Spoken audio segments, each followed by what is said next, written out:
O milagre que libertou Gabriela. Gabriela sempre foi uma mulher forte. Aos 32 anos, trabalhava como costureira em uma pequena oficina no bairro da Moca, em São Paulo, sustentando sozinha a mãe doente e o filho de 8 anos, Pedro. Mas havia algo que a consumia por dentro, algo que ela escondia de todos com vergonha e desespero: a amilofagia. Desde a adolescência, Gabriela sentia um desejo incontrolável de comer amido de milho cru. Não era fome, não era gula, era uma compulsão que a dominava. Ela chegava a esconder saquinhos do produto no bolso, no armário do trabalho, até mesmo no carro. Já havia gastado todo o seu salário em caixas de maisena, chegando a passar dias sem comer comida de verdade, só aquele pó branco que lhe dava uma falsa sensação de alívio. Os dentes estavam fracos, o estômago doía constantemente e a culpa a corroía. Como uma mãe pode fazer isso com o próprio corpo? Pensava, chorando no banheiro depois de mais uma crise. O pior era o medo de que Pedro descobrisse. Certa noite, ele a flagrou com as mãos sujas de amido, os olhos vidrados. "Mãe, o que você está comendo?" perguntou, confuso. Gabriela inventou uma desculpa, mas viu o medo no olhar do filho. Naquela noite não dormiu. "Preciso de ajuda", sussurrou entre lágrimas. No dia seguinte, enquanto costurava, uma colega de trabalho, a irmã Maria, percebeu seu desespero. Maria era uma mulher serena, sempre vestida com saias longas e blusas modestas, sem maquiagem ou joias. Gabriela sabia que ela frequentava a Congregação Cristã no Brasil, uma igreja que pregava a simplicidade e a fé pura. "Você parece tão triste, Gabriela. Quer conversar?", perguntou Maria, pousando a mão em seu ombro. Gabriela hesitou, mas a dor era maior que a vergonha. "Não aguento mais, Maria. Tenho uma doença, uma coisa que me faz comer amido de milho sem parar. Já tentei parar, mas não consigo. Tenho medo de perder meu filho, de ficar doente de verdade." As palavras saíram entre soluços. Maria a olhou com compaixão. "Minha irmã, na nossa igreja, nós acreditamos que Jesus cura.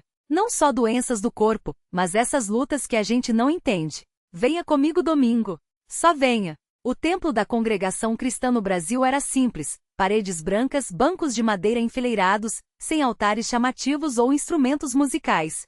As irmãs usavam vestidos longos e lenços na cabeça, os irmãos ternos sóbrios. Gabriela entrou com o coração acelerado, sentindo-se fora de lugar. Mas quando os hinos começaram a ser entoados, apenas vozes, sem acompanhamento, ela sentiu uma estranha paz. As palavras falavam de perdão, de força, de um Deus que ouve o clamor dos aflitos. O ancião, um homem de cabelos grisalhos e voz firme, dirigiu a reunião com seriedade. "Irmãos, hoje é um dia de graça. Deus está aqui para sarar, para libertar. Quem tem um fardo que se levante e peça oração", disse. Gabriela tremia. Maria segurou sua mão. "Vá, filha. Deus está te esperando." Com lágrimas escorrendo, Gabriela se levantou. As pernas fraquejavam, mas ela conseguiu andar até a frente. Eu tenho uma doença. Não é física, mas me destrói. Não consigo parar de comer amido de milho. Já tentei de tudo, mas não tenho força. Peço que orem por mim", falou, a voz quebrada. O ancião aproximou-se, colocou as mãos em sua cabeça e começou a orar com uma fé que Gabriela nunca havia visto. "Senhor Jesus, esta filha tua está cansada. Ela quer ser livre. Tu que saraste os leprosos, que expulsaste demônios, toca nela agora. Liberta-a dessa escravidão em nome de Jesus." Os irmãos e irmãs se uniram em coro: "Amém. Glória a Deus." Gabriela sentiu algo estranho, como se uma corrente se rompesse dentro dela. As lágrimas não paravam, mas desta vez eram diferentes. Não de desespero, mas de alívio. Quando o ancião terminou a oração, ela caiu de joelhos, chorando sem forças. Nos dias seguintes, Gabriela esperava a compulsão voltar, mas ela não veio. Passou uma semana, duas. Ela ainda olhava para o amido na cozinha e sentia um leve aperto no peito, mas então se lembrava das palavras do ancião: "Não és mais escrava. Jesus te libertou." Certa tarde, Pedro a abraçou espontaneamente. "Mãe, você está diferente. Mais feliz." Gabriela o segurou forte, agradecendo a Deus por aquela segunda chance. No domingo seguinte, ela voltou à igreja. Desta vez não com vergonha, mas com gratidão.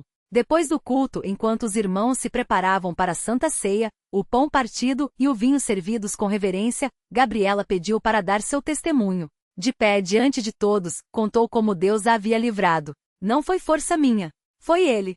Se alguém aqui está lutando contra algo que parece impossível, não desista. Deus ouve." O ancião sorriu. "Assim é a fé, irmãos. Não é por mérito nosso, mas pela graça dele. Gabriela foi batizada nas águas alguns meses depois, mergulhando na piscina batismal com o coração cheio de paz. Quando emergiu, sentiu que não era mais a mesma. A igreja tornou-se sua família. Aprendeu a orar com fé, a confiar mesmo quando não via o caminho. Anos depois, ela mesma ajudava outras mulheres que chegavam à igreja com lutas semelhantes. Não é vergonha pedir ajuda, dizia. Deus não nos abandonou. Ele só espera que a gente vá até Ele. E assim, na simplicidade de um templo sem luxos, entre hinos cantados à capela e irmãos que se amavam sem interesse, Gabriela encontrou não só a cura, mas um propósito: viver para quem a libertou. Lição de vida: às vezes a maior batalha não é contra o que nos aprisiona, mas contra o medo de acreditar que podemos ser livres. Deus não olha para nossas falhas, Ele olha para o coração que se entrega. E quando nos rendemos a Ele, até as correntes mais pesadas se quebram. Gabriela nunca esqueceu o dia em que uma jovem chamada Larissa entrou na Universal arrastando os pés, com olheiras fundas e um bebê no colo. Os olhos dela diziam tudo: desespero. Era como se Gabriela estivesse olhando para si mesma anos atrás. Aproximou-se com cuidado, sem pressa, porque sabia que aquele tipo de dor não aceita palavras vazias. Você está no lugar certo, disse, tocando levemente o ombro da moça. Eu também já cheguei aqui achando que não tinha mais jeito. Larissa tentou segurar as lágrimas, mas elas caíram mesmo assim. O bebê de apenas 3 meses choramingava baixo, como se sentisse o peso daquela tristeza.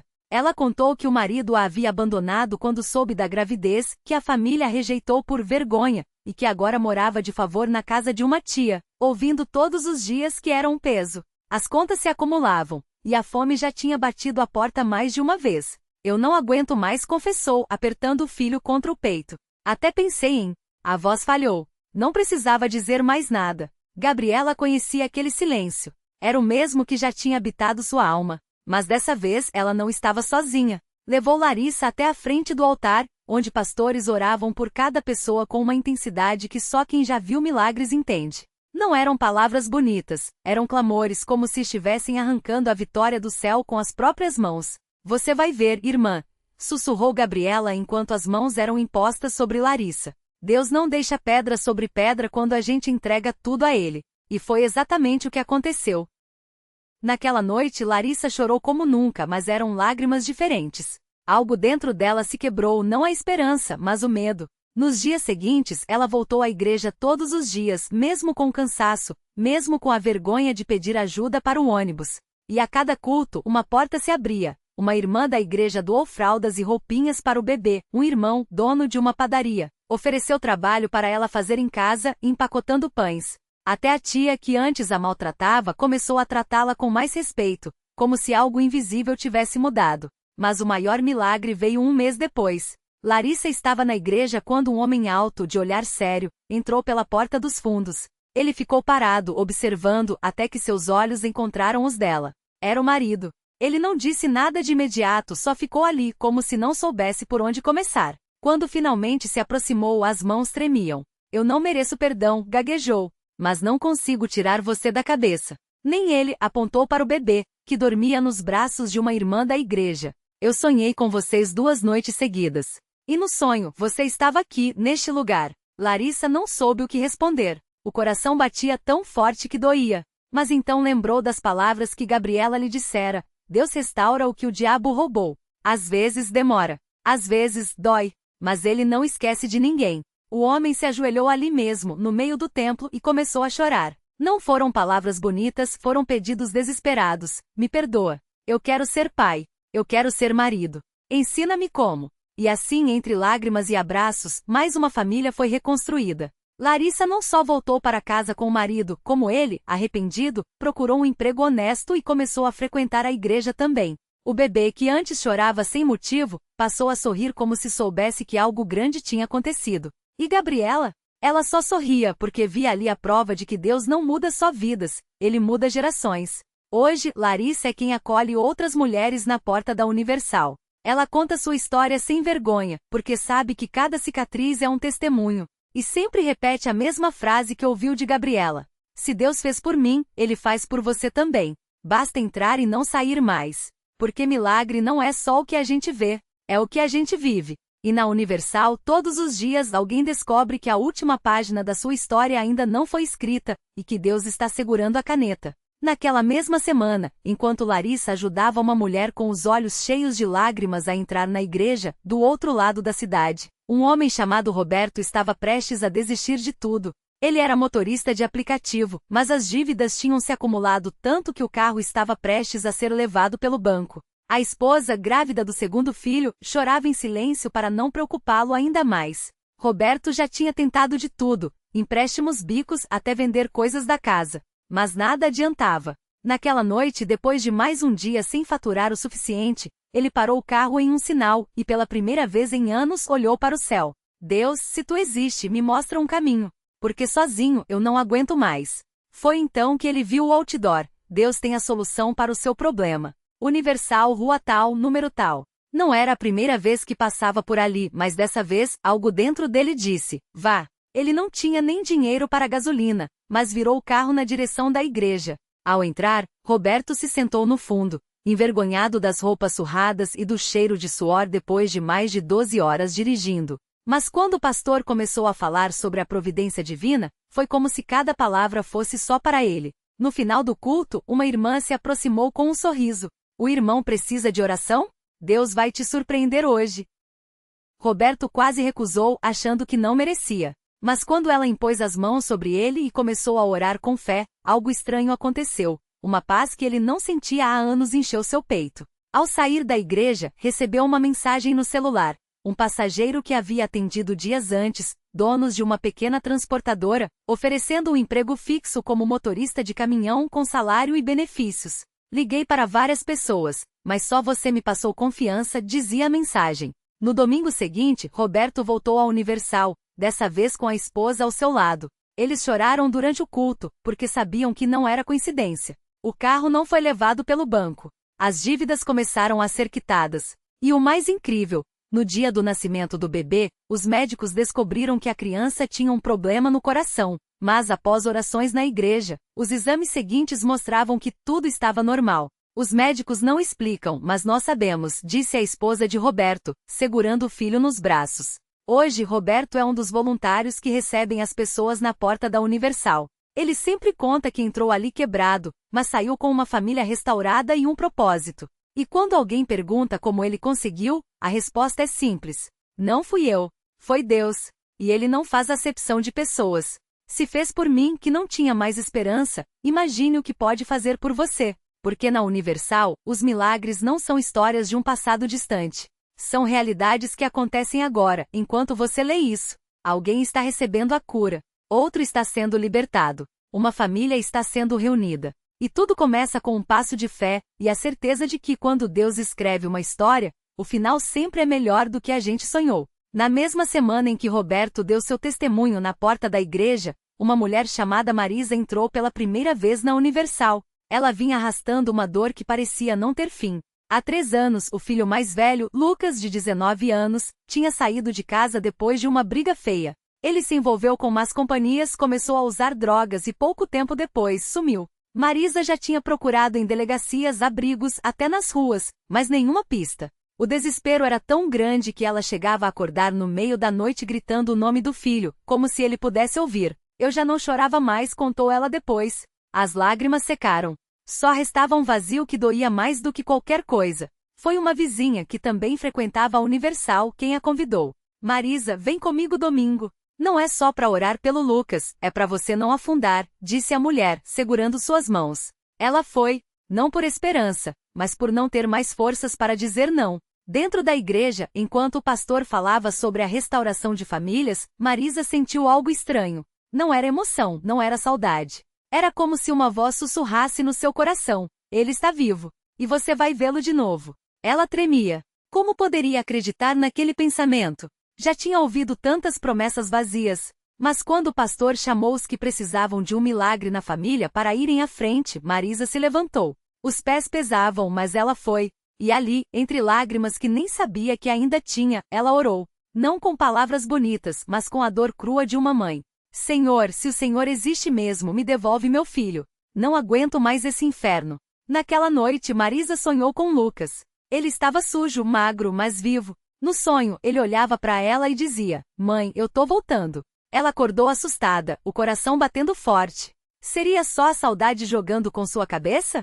3 dias depois, o telefone tocou. Era uma ligação de um número desconhecido. Do outro lado, uma voz rouca, quase irreconhecível. Mãe, é eu. Tô numa clínica. Eles me acharam na rua, quase morto. Mas eu lembrei do seu número. Marisa caiu de joelhos. O celular escorregou da sua mão, mas ela não soltou a chamada. Lucas estava vivo. E pela primeira vez em anos, ela ouvia a voz dele. Filho, onde você tá? Eu vou buscar você agora. Mas Lucas hesitou. Não precisa, mãe. Eu tô com vergonha do jeito que eu tô. Não quero que você me veja assim. Foi então que Marisa lembrou das palavras do pastor. Deus não olha para você pelo que você é, mas pelo que ele pode fazer de você. Ela respirou fundo e disse firme. Lucas, você é meu filho. E Deus te trouxe de volta. Não importa como você tá, importa que você tá vivo. Eu vou te buscar. E a gente começa tudo de novo. Juntos. Quando Marisa chegou à clínica, o choque foi grande. Lucas estava esquelético, com olheiras fundas e marcas no braço. Mas quando ele a viu, algo mudou no seu olhar. Não era só alívio. Era como se uma luz tivesse acendido dentro dele. Desculpa, mãe, foi tudo que ele conseguiu dizer antes de chorar nos braços dela.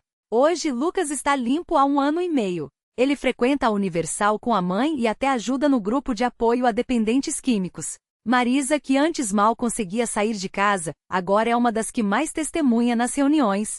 Eu entrei ali com um filho perdido e um coração partido. Saí com um milagre nas mãos, diz ela, segurando a Bíblia que ganhou no dia em que foi pela primeira vez à igreja.